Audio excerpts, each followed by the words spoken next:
Welcome to Telugu one. ఇందిరాయే India, ఇండియానే ఇందిరా అని నాటి కాంగ్రెస్ అధ్యక్షుడు డికే బారువా 1974లో ప్రకటించాడు.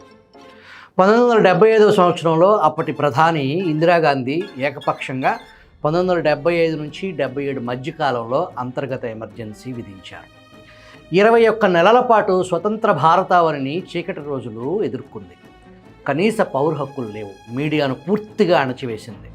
భారత రాజ్యాంగంలోని 352(1) అధికరణంలో అంతర్గత కల్లోల స్థితిని ఉద్దేశించి ఏర్పాటు చేసిన అంతర్గత అత్యవసర స్థితి చట్టాన్ని ఉపయోగించి అప్పటి రాష్ట్రపతి ఫక్రుద్దీన్ అలీ అహ్మద్ సంతకంతో 1975 జూన్ 25 అర్ధరాత్రి 11:45 అధికారికంగా ఎమర్జెన్సీ అమల్లోకి తెచ్చారు.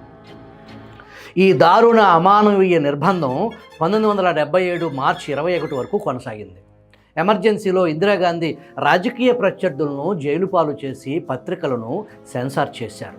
ఇందిరా కుమారుడు సంజయ్ గాంధీ ముందు నుంచి నడిపి మాస్ స్టెరిలైజేషన్ అనే సామూహిక కుటుంబ నియంత్రణ ఆపరేషన్ల వంటి అనేక దురాగతాలకు పాల్పడ్డారు.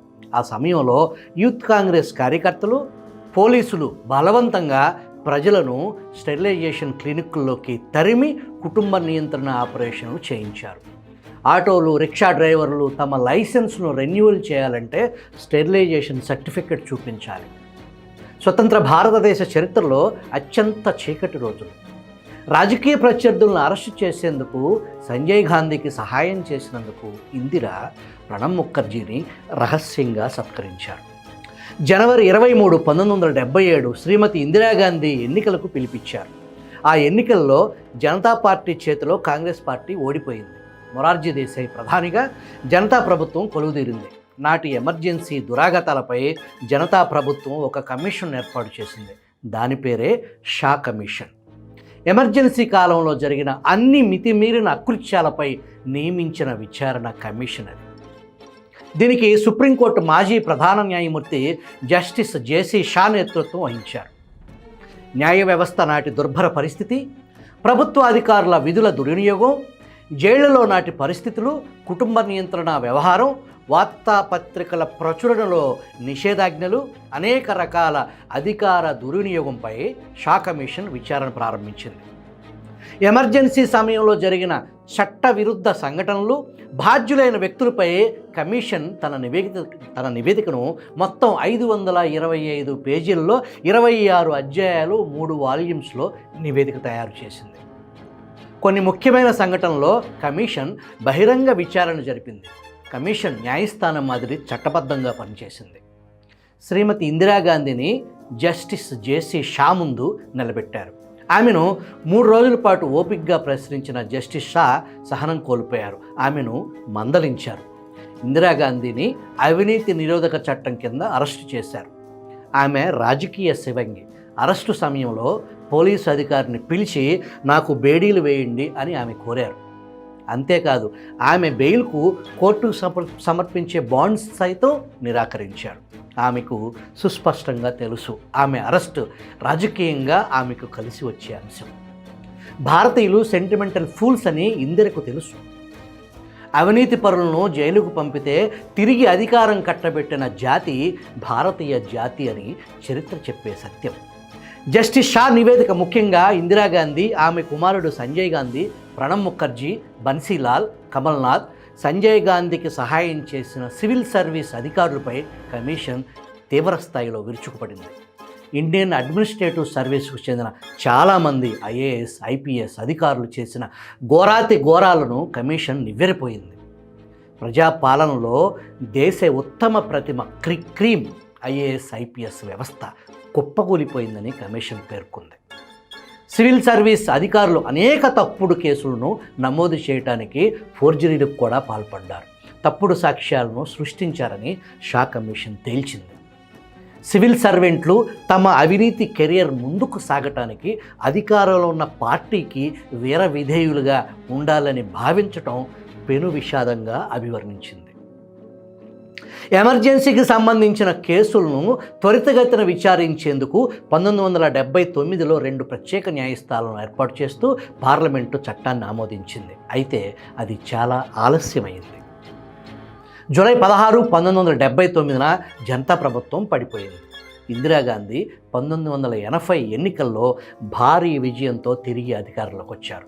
వచ్చి రాగానే ప్రత్యేక న్యాయస్థానాల చట్టబద్ధత ఏర్పాటు గురించి అది చట్టబద్ధం కాదని, అందువల్ల ఎలాంటి విచారణలు జరపాల్సిన అవసరం లేదని నాటి సుప్రీంకోర్టు తీర్పిచ్చింది. షా కమిషన్ అభియోగాలు మోపిన పలువురు ఐఏఎస్, ఐపీఎస్ అధికారులు విజయవంతంగా తమ కెరీర్ను కొనసాగించారు. ఇందిరాగాంధీ సాధ్యమైన ప్రతి చోట షా కమిషన్ నివేదికల కాపీలను ఎక్కడా దొరకకుండా ధ్వంసం చేయడానికి ప్రయత్నించారు. తమిళనాడు డిఎంకే పార్టీకి చెందిన రాజ్యసభ సభ్యుడు రాజగోపాల్ సెజియాన్ షా కమిషన్ రిపోర్టు కాపీని లాస్ట్ అండ్ రీగెయిన్డ్ అనే పుస్తక రూపంలో ప్రచురించాడు. షా కమిషన్ నివేదిక పూర్తి కాపీ ఆస్ట్రేలియా నేషనల్ లైబ్రరీలో ఇప్పటికీ భద్రంగా ఉంది. ఇది నాటి దేశ చరిత్ర. తెనాలి డబుల్ హార్స్ వారి దసరా శుభాకాంక్షలు. రుచికరంగా ఉంటుంది, అనుబంధాల్ని పెంచుతుంది. ఇప్పుడు వర్తమానంలోకి వద్దాం. నాడు ఇందిరా ఎమర్జెన్సీ అని చెప్పి అరాచకాలకు పాల్పడ్డారు. గత 5 ఏళ్ల అమానవీయ వికృత విధ్వంస పాలన, అప్రకటిత ఎమర్జెన్సీని మించిన పాలన, అంతకు ముందు దేశం ఎన్నడూ చూడని విధంగా అంతులేని వనరుల దోపిడీ, టన్నుల కొద్దీ నల్లధనం రాసులు పోగేసుకుని ఢిల్లీని గుప్పెట్లో పెట్టుకుని ఢిల్లీకి ఏం కావాలో చెప్పండి అనే స్థితికి వచ్చారు.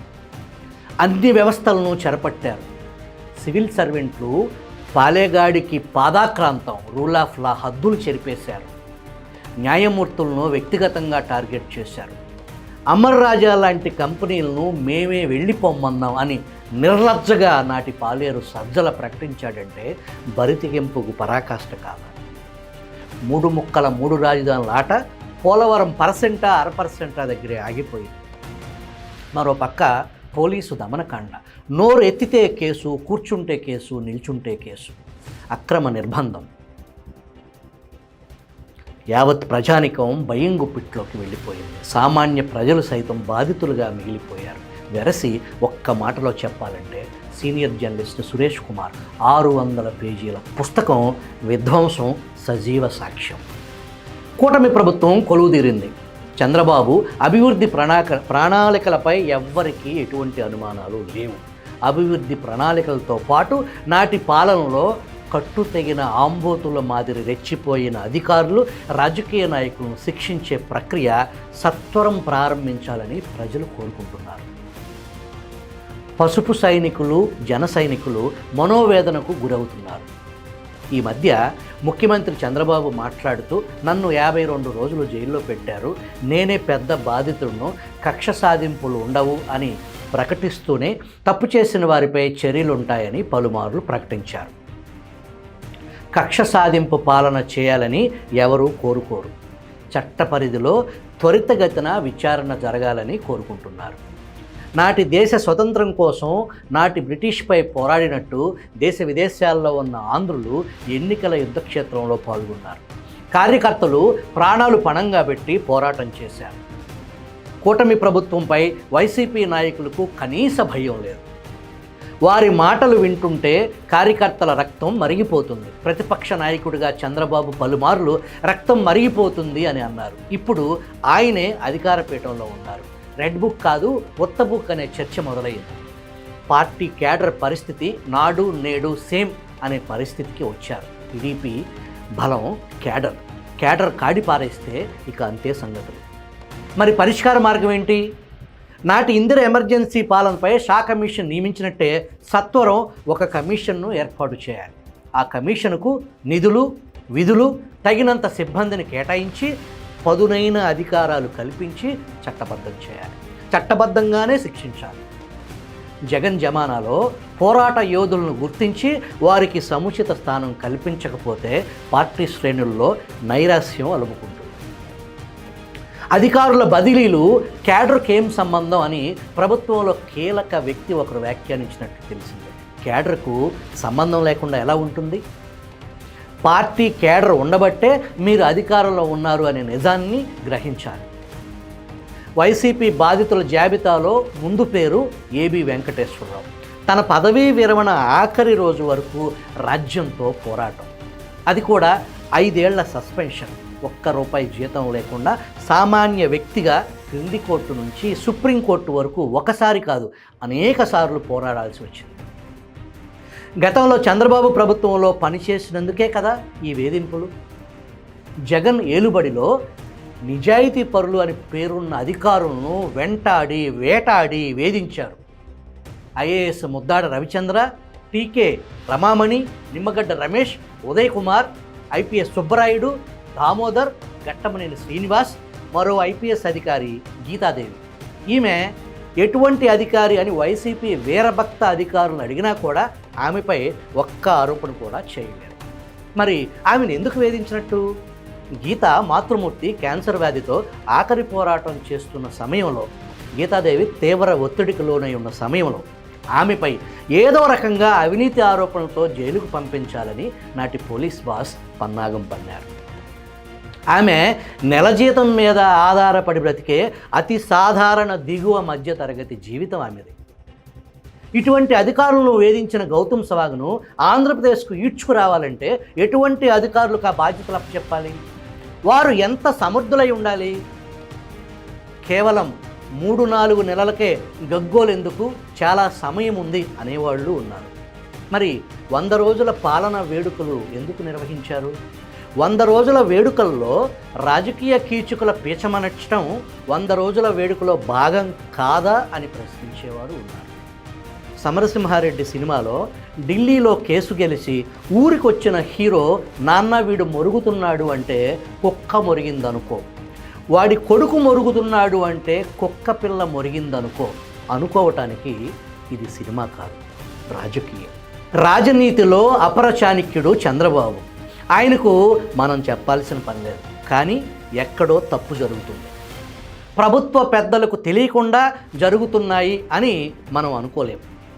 ప్రభుత్వానికి నికార్సుగా సలహాలు ఇచ్చే యంత్రాంగం ఇప్పటికీ ఏర్పాటు చేసుకోకపోవటం కూటమి ప్రభుత్వం పట్ల తప్పుడు అధికారులకు కనీస భయం లేకపోవటానికి ఒక ఉదాహరణ.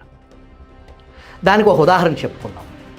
విజయవాడ కనకదుర్గ ఆలయంలో మూలా నక్షత్రం రోజున ఏ హోదాలో దేవినేని అవినాష్కు అక్కడి అధికారులు తెల్లవారుజామున అంతరాలయ దర్శనం చేయించారు అంటే ఏమనుకోవాలి? ఈ సంఘటన సామాన్య తెలుగుదేశం కార్యకర్తను బాధిస్తుందా లేదా? ఎమర్జెన్సీ అనంతర ఎన్నికల్లో ఇందిరాగాంధీ ఓడిపోయారు. ఆ తర్వాత ఎన్నికల్లో భారీ మెజార్టీతో ఆమె తిరిగి ప్రధాని అయ్యారు. ఆంధ్రప్రదేశ్లో జగన్ అప్రకటిత ఎమర్జెన్సీ పాలన తరువాత జరిగిన ఎన్నికల్లో జగన్మోహన్ రెడ్డి ఘోర ఓటమి పాలయ్యారు. వచ్చే ఎన్నికల్లో మనదే విజయం అని కొడాలి నాని లాంటి వారు వారి పార్టీ శ్రేణులకు నమ్మబలికిస్తున్నారు. పారిశ్రామికవేత్తల్లో జగన్ భయం ఇంకా గూడు కట్టుకునుంది. పెట్టుబడిదారుల్లో విశ్వాసాన్ని నింపి జగన్ భయాన్ని భయపెట్టాలని కోరుకుందాం.